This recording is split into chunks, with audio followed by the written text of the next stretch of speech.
Guilt is about feeling horrible about something that you did. Shame is about feeling horrible about who you are. Thanks for listening to Guidance in Recovery. I'm Keegan Read, and every week I speak with guests to honestly explore recovery, sobriety, the struggles that come with it, and find things that help us in our recovery journeys. On today's episode, we're speaking to Amy Vincze. She is a certified tapping coach and the visionary founder of the Soar with Tapping app. We're speaking about chakras and the shadows that they can carry and how we can move through them to actually better ourselves.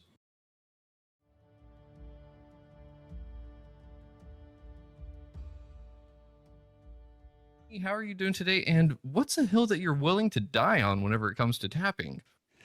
Oh my gosh. Okay. So it's great to be here. Thank you for having me again. It's good to see you again.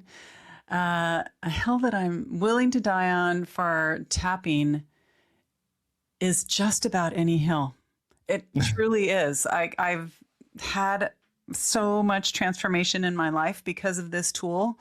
I use it on absolutely everything, including my pets, with success.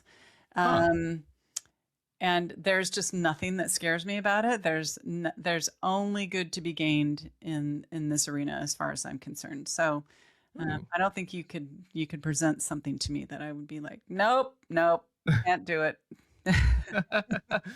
So there's nothing bad with this whole tapping thing. You're saying that no one's going to really regress into like a trauma or something? I think you can go a little bit too fast with trauma sometimes. Sometimes people really need a very slow approach. Like sometimes if it's really intense, we can start with the trauma like in a vault on the other side of the city or something like that. And then once your number gets down to a 0, when it's over there, then we bring it a little closer. And then when maybe it's in the house, and then you open the door. So it just depends on the person.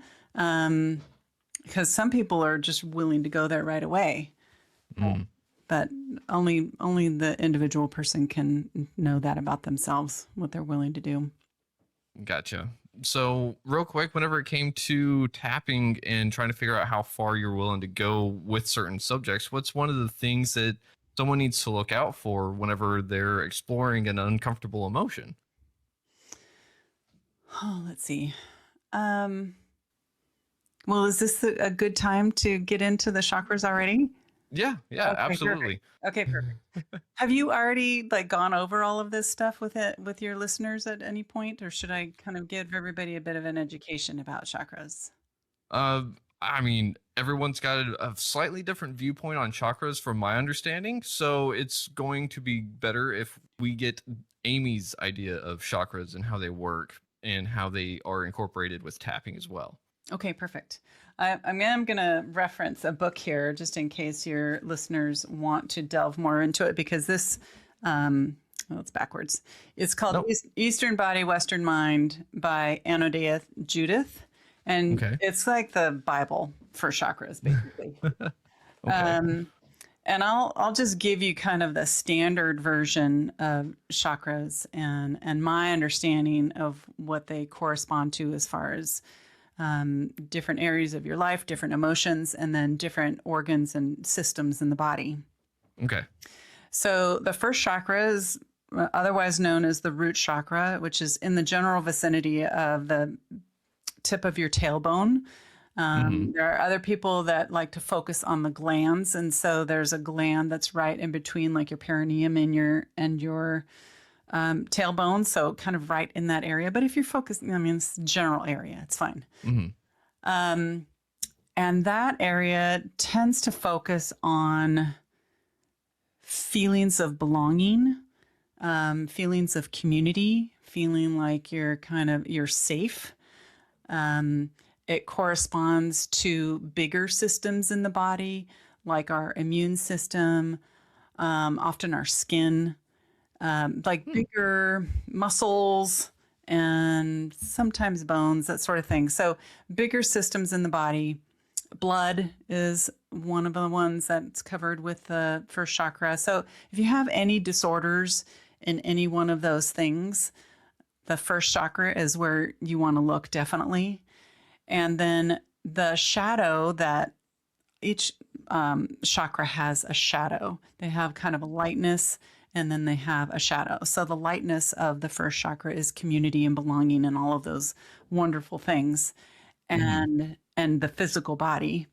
And then the shadow side is fear. So it's important mostly to work through all of your fears. Those are generally held in that first chakra area. And it's not just fears like, fear of heights or fear of spiders or something along those lines. It's really goes a lot deeper than that. It's like fear that you don't belong and fear that of abandonment or rejection or fear that you're not enough, like just really big kind of meaty heart of every single issue type of fears. Yeah. So that's actually where I like to start. A trauma lives there, as you can probably imagine. And that's where I like to start with my clients, because that is usually at the core of every single issue, whether it's physical or emotional, that people are experiencing. It's fear. And you can't really have great success if you start with other chakras, like maybe even the third or fourth or fifth. Everybody likes to focus on the heart chakra because it's so, love, love, love. or like the third eye chakra because it's so sexy. Everybody wants to have their intuition. But really, if you don't focus in on the fear, everything else will suffer as a result. It's like trying to build a house or a multi-level building on a shaky foundation. Like you just can't do it. Like you need to have that solid base. And that's why it's important, really important, to start with the first chakra. Okay. Does that make sense? Yeah, absolutely. Because I mean, and you also said something that I've tried to do before too, like, oh, let me work on the heart. I want to love other people better. I want to love myself more. But if I'm sitting there and everything is still operating in fear, then that's not how love works. Exactly. You know? Exactly. And honestly, all of our human problems that we tend to have are mostly centered down in chakras 1, 2, and 3. So if you work through those, the rest of them kind of take care of themselves a little bit. So it's really important to focus our energy down in the first 3 chakras as we're doing the bulk of our healing. Okay. So most important, start with number 1. Gotcha. And I'm going to say this too, you're going to be dealing with your fears in layers. Because you will get to a point where you feel like I'm not afraid of anything, and then you kind of expand into the space that you've created for yourself by clearing some fears out. And then as you expand, you're going to bump up against your own boundaries again with fear. And so then you'll need to clear another layer, and then you can expand even more into the person that you are supposed to be. And it just kind of keeps happening that way. So we're never done with this work, as much as I would love to be. We just never arrive. We just continue to, it gets easier and easier as it goes, but we never really arrive at a destination point with it. So first chakra is shadow, is fear that we need to work through. The second chakra, sacral chakra, is all about our relationship to different things in the world. So it's our relationship with other people. It's our relationship with money, our relationship with creativity, sexuality, all of those things. And with all the chakras, it's really important to have a balance between power and vulnerability.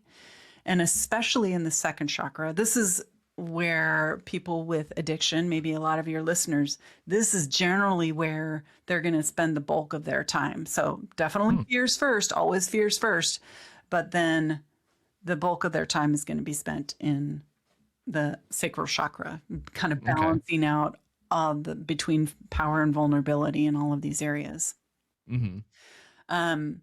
Yeah. So the light part of it is, being able to have that balance between power and vulnerability. Like, you can comfortably be in a place of um, stating your needs and desires, but you can also be really vulnerable by letting somebody else lead sometimes, because both are necessary in partnerships and in life. Mm-hmm. But the shadow side is guilt. And guilt is the Ooh. thing that needs to be worked through in the second chakra. So if you have guilt about what you do or don't do sexually, if you have guilt about what you do or don't do in a relationship, or you do or don't do with money, these are really big issues that most Mm-hmm. people find themselves either lacking in, or they just go overboard with it. Yeah. Yeah. So it's all about finding that balance and ridding yourself of guilt. So Huh. the goal is to be unapologetic about whether or not cry at sad movies or sad situations, and unapologetic about asking for a big raise, something along those lines.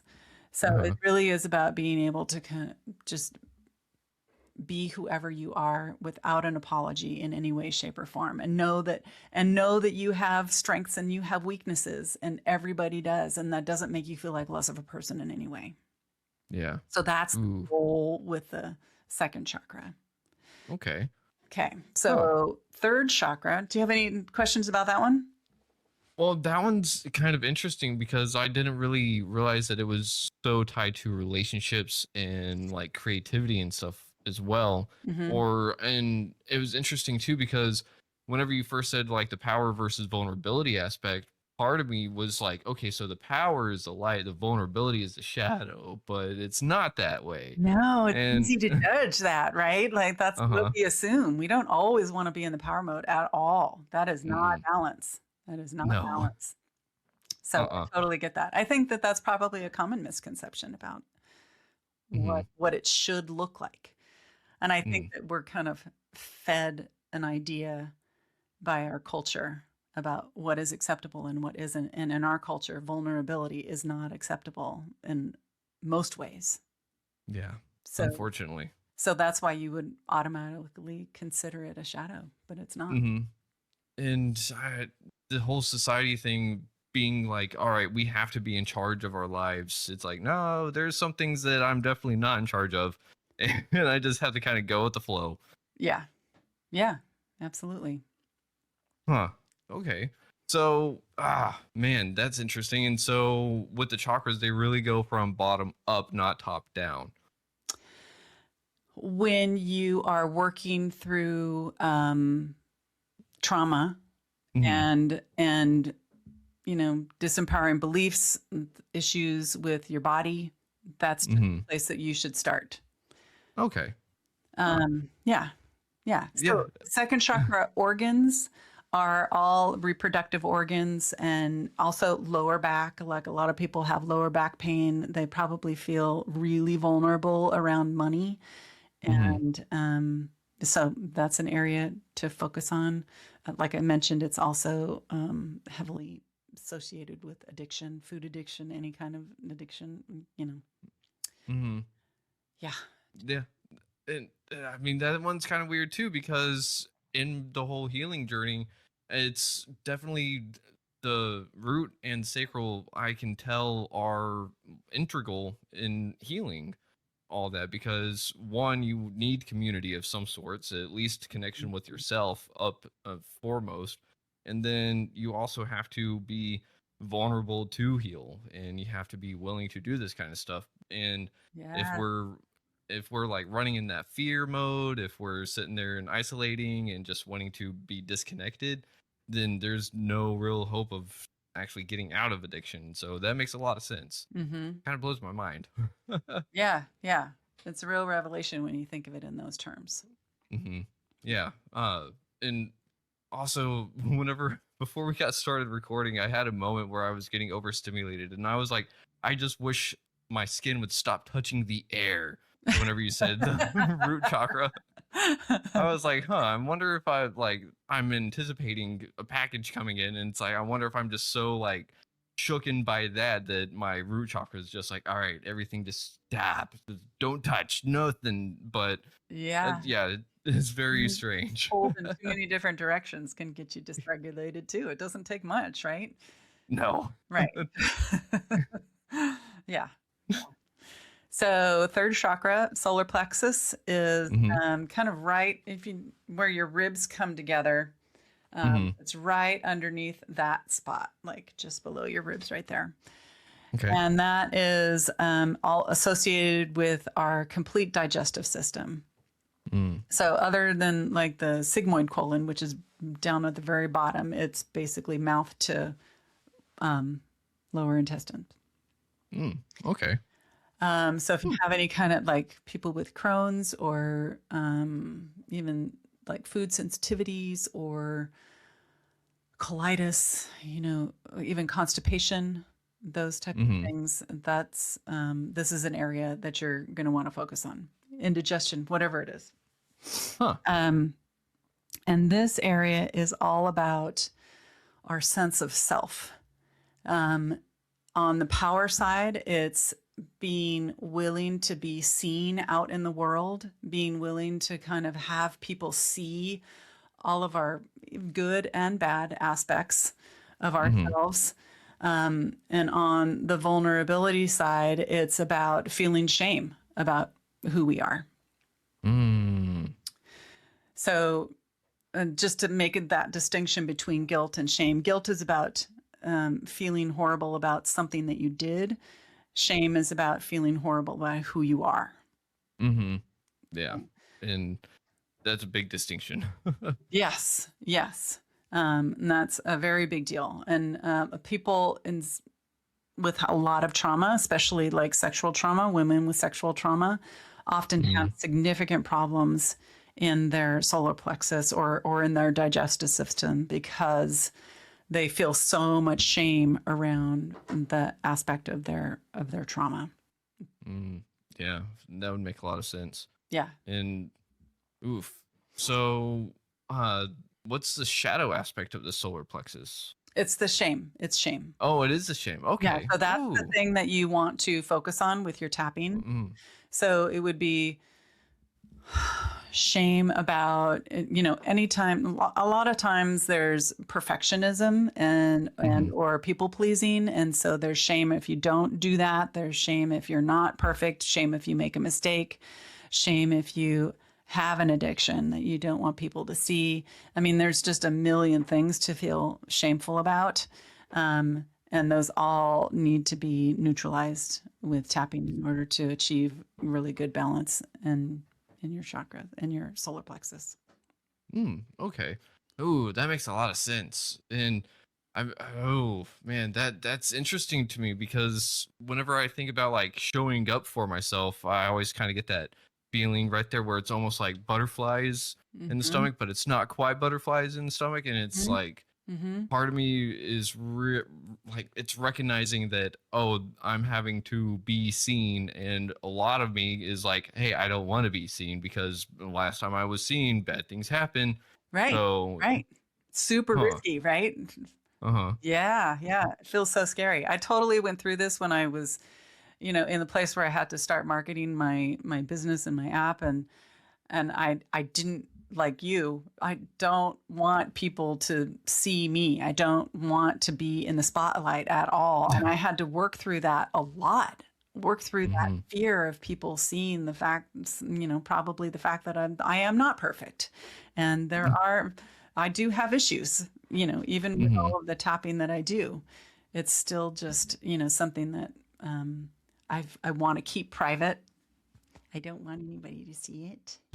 Yeah. Even though I have so much compassion and empathy for other people when they feel that way, I don't seem to have it for myself a lot of times. You know what I mean? Yeah. Yeah. And so the solar plexus, I guess, whenever you work on that, it's being able to show compassion for yourself too. Oh, absolutely. Okay. Absolutely. I actually think that we should come first in all of these things.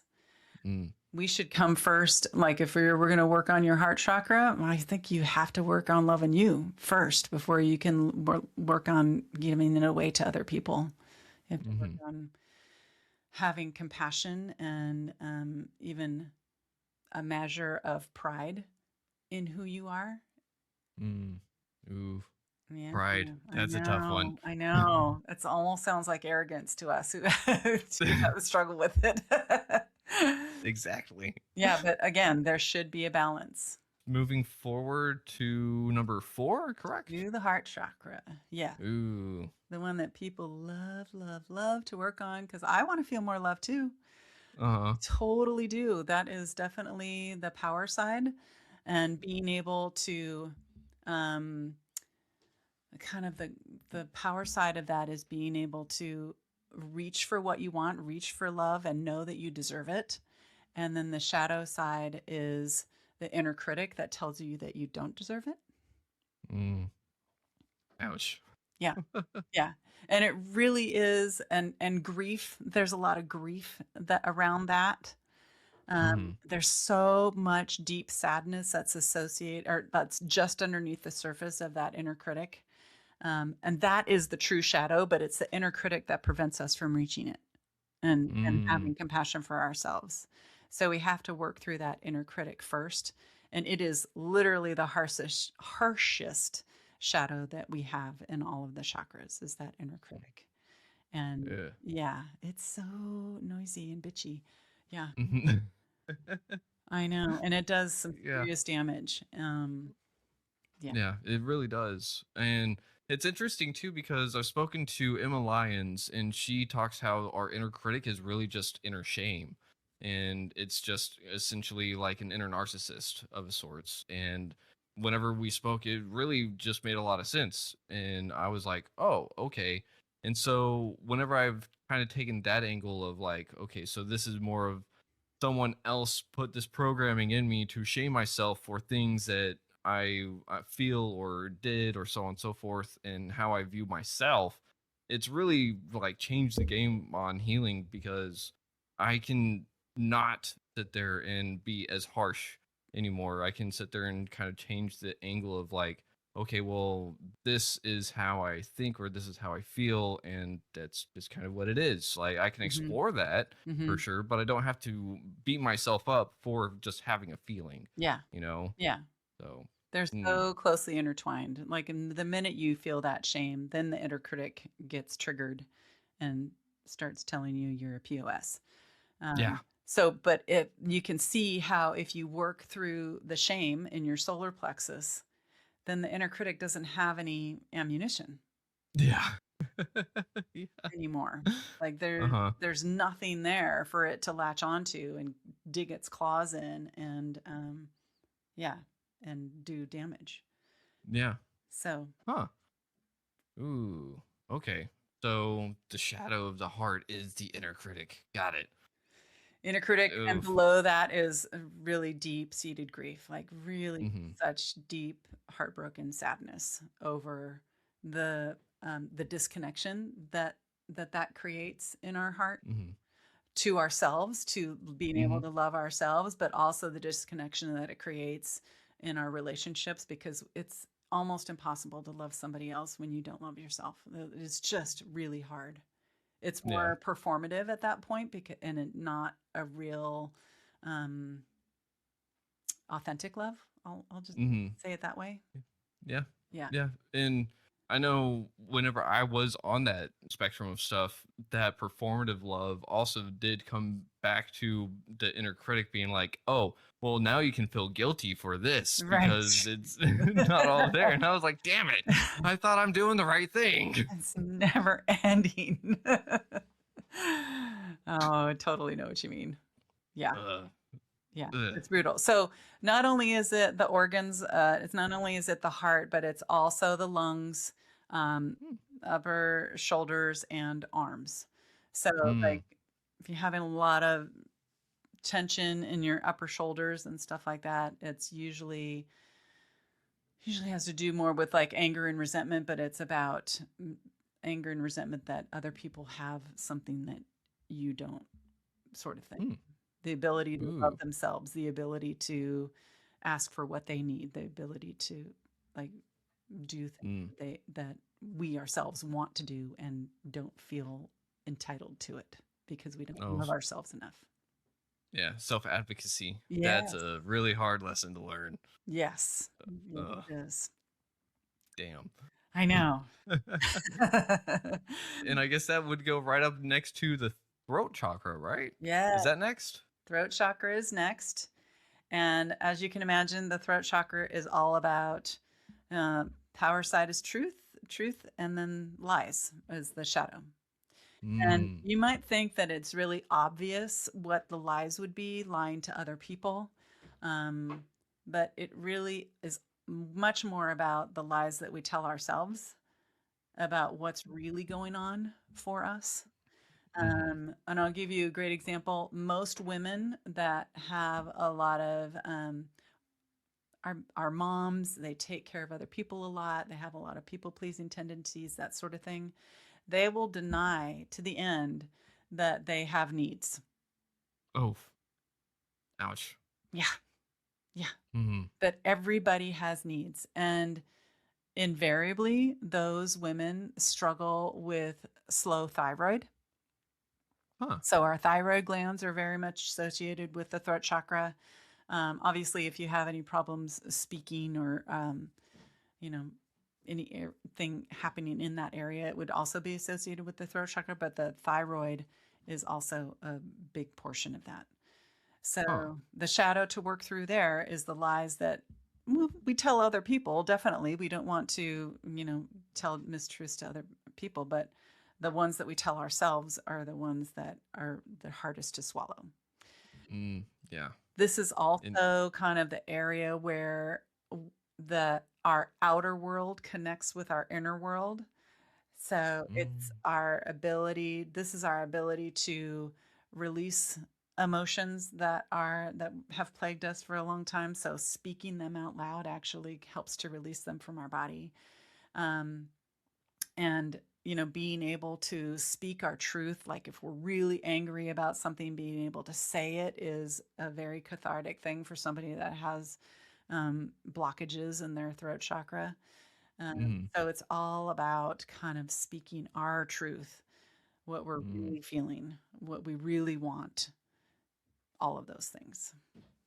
Ooh, okay. I love that. And I mean, like you said, some of the truths or some of the lies that we tell ourselves are the hardest ones to kind of overcome. And that saying that to tell a good lie, you have to believe it. Well, I don't know about you, but I believed every time I said I wasn't worth the damn or this, that, or another. And so all those Right. other shadow chakras, yeah, oof, ouch, Yeah, damn. I know. I know. But then again, I'm just going to go back to this because this is the thing that gives me hope. You work through fear and you work through guilt and you work through shame, and then there's hardly anything there other than um, an old pattern maybe that you need to let go of to Mm, be able to speak your truth without fear, without guilt, and without feeling shame about whatever your truth is. mm. So Huh. it's just a matter then of changing a pattern for yourself and, going outside of your comfort zone a little bit to try something new and Uh-huh. actually speak your truth to safe people, not, you don't need to go with a megaphone out there. Um, but Yeah. so working on that alone sometimes can feel really overwhelming, working on whatever the issue is for the throat chakra. But you've already worked through the majority of it if you've gone through chakras 1, 2, and 3. Mhm. Yeah. So that's good Huh. news. Yeah, that is good news. And what is that saying that you have to really air your grievances to kind of get them out of you anyways? Uh Absolutely. Absolutely. Air all the feelings, all the mm. fear, all the guilt, all the shame, all the joy when there's a part of you that thinks you shouldn't feel joy or, whatever it is. Yeah. Grief, yeah, all of it. Huh. Being able to talk through it, get rid of it, which Mm. is why, just having a friend that you can talk to can be such a huge help in times of struggle. Yeah. Okay. Ooh. So I think that one I still kind of need to work on a little bit myself. But Me too. anyways. Me too. Yeah. So the next chakra is our third eye chakra. And this is where most people associated with it. Dr. Joe Dispenza will tell you that it's the pineal gland, which is kind of right at the top of your spine and the kind of at the base of your skull and the top of your spine meets, kind of right in the middle. And that is all about intuition, imagination, ability to dream, ability to kind of maybe see stuff that isn't necessarily there, to see the reality, which isn't always just the physical world. Right? Yeah. Yep. Have you listened to the telepathy tapes by any chance? It's a podcast. I've heard of it, but I have not listened myself. Okay. The telepathy tapes are just a great example of a really powerful third eye chakra, because there's all of these kids with autism, and I won't go too deeply into it, but they have the extraordinary ability to communicate with people telepathically. And it's because their light body is so disconnected from their physical body. Most of us are so grounded in the physical world, it's hard to imagine the lightness and the spirituality aspect of things sometimes. But they're so connected to spirituality that they have trouble having control over their physical body. But they have this amazing ability to have telepathic communication with people that they're closest to. It's really cool. It's really cool. That is really cool. Thank you for watching part 1 with Amy Vince. Be sure to stick around for part 2 as we finish talking about the chakras, their shadows, and how we can move through all that with tapping to make ourselves even better.